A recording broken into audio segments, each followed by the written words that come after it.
Shalom అలేకిం, షాలోమ్ అలేకిం, షాలోమ్ అలేకిం. The power of obedience, the power of obedience.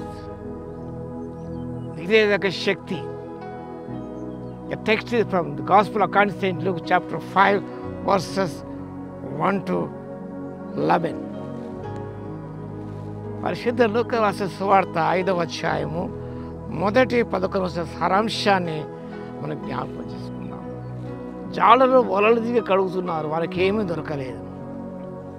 యేసు జనసమూహంగా సాధించిన తర్వాత సిమోన్ యొక్క దోణి ఎక్కాడు, దానిని త్రోయమన్నాడు, బోధించాడు. ఆ తర్వాత ప్రభు చెప్పిన మాట గ్రహించాడు, వాళ్ళకి ఏమీ దొరకలేదని.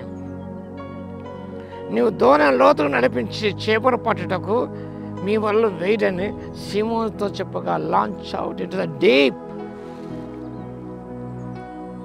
లోతులకు నడిపించుతానబ్బా. దాని అర్థం ఏంటి? What the meaning of launch out into the deep? Live in the comfort zone and entering into the difficult zone. To take risk. ఒక కంఫర్ట్ జోన్ నుండి పేతురు ఆయన అనుచరుడు ఒక కష్టతరమైన స్థితిలోనికి వెళ్ళాలన్నది వెళ్ళవలన దేవుడు ఆజ్ఞాపిస్తున్నాడు. లాంచ్ అవుట్ ద డీప్, లోతులకు వెళ్ళండి. చాలామంది కంఫర్ట్ జోన్ ఉండడానికి ఇష్టపడతారు, కానీ వదిలి మనం ఆ డిఫికల్ట్ జోన్లోకి వెళ్ళాలి. మనకి విధంగా చెప్పండి, విశాలమైన మార్గాన్ని వదిలి ఇరుకైన మార్గంలోకి వెళ్ళాలి. సులువైన పద్ధతులు మన కష్టతరమైన పద్ధతుల వైపు మనం వెళ్ళాలి.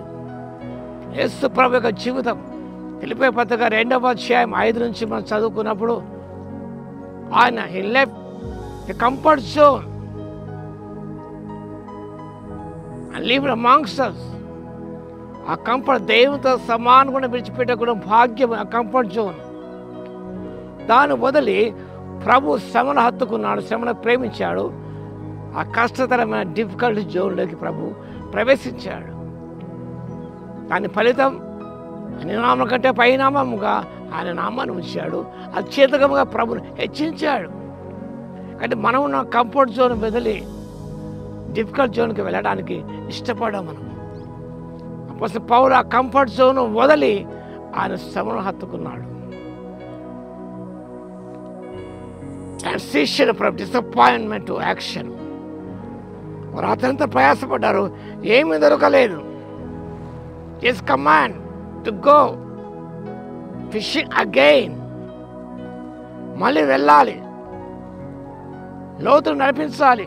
ఆ మాట వారు విచిత్రంగా కనిపించవచ్చు. వారి అనుభవంలో ఎంతో అనుభవజ్ఞులు వారు, కానీ చాలా విచిత్రంగా కనిపించవచ్చు. కానీ వారు పేతురు ఆయన మాట విధేయత చూపించాడు. Peter was willing to obey Jesus instantly despite his intellect, despite his experience. అనుభవంకు మించి ఆయన ప్రభు మాట విధేయత చూపించాడు.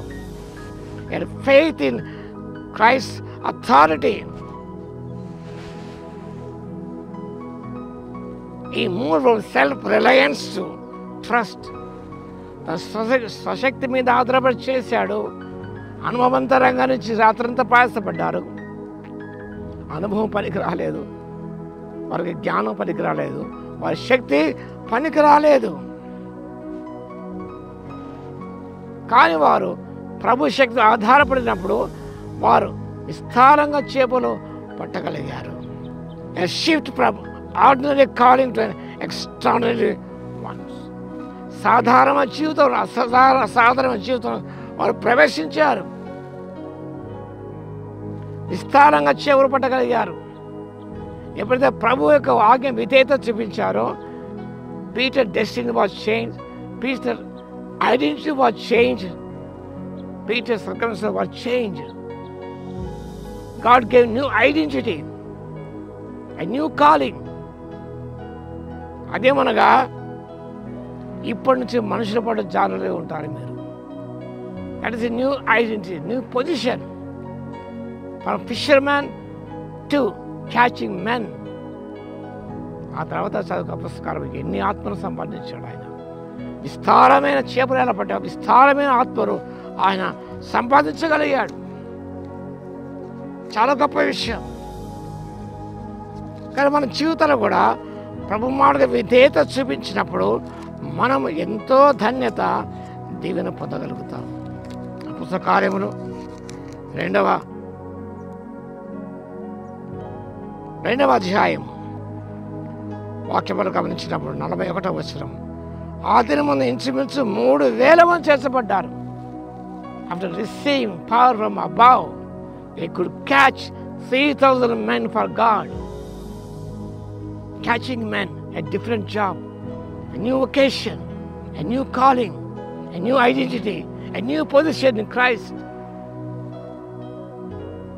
That is the power of obedience. మన శక్తి పొందుకొని ముందు సాగిపోవడానికి పరిశుద్ధాత్మ దేవుడు కృపను దయచేయును గాక. ఆమె స్తుతికి పాత్ర మహోన్నతర మీకు వందనాలు స్తోత్రాలు చెల్లిస్తున్న మా తండ్రి. ద పవర్ ఆఫ్ ఒబీడియన్స్, విధులుగా శక్తిని మీరు చూసాం నాయన.